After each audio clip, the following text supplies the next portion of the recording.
guys! So for today's video, maglalagay ako ng ban sa aking face. So yung unang lalagay is yung RDL with Eskinol. So wala kaming gapa, so dyan na lang. Wala kaming cotton, so sa kamay ko na lang. So ayan na nga. Papasok ako sa school, kaya naka-base na ganyan. So ayan na, tas na ako maglagay. And yung lalagay ko naman is yung pants. So itatry natin yan. So maglalagay na ako. So ayan, naglagay-lagay na ako. Sorry po kung maingay ngayon dito sa bahay. So ayan na, naglalagay na ako.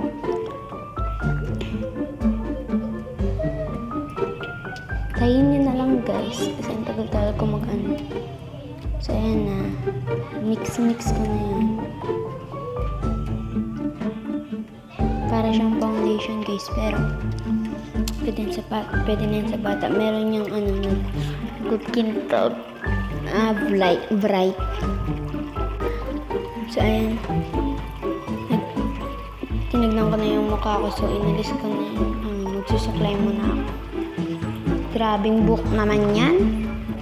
So ayan na, nagsusuklay na ako. So ayan, straight na siya. Ganyan talaga yung book ko guys. So ayan, mga oras niyan is 6:53. So mabilis na mag 7. Pasok ako niyan. So ganyan lang yung style ng buhok ko pag pumupunta ako sa school. So maglalagay lang ako ng konting lip tint and done na. Pupunta na ako sa school. Ganyan lang yung ayos ko guys. Tapos inayos ko yung palda ko. And suklay-suklay ko yung bangs ko. And lalagay ako ng hairpin. At this is the final look lang guys. Bye-bye!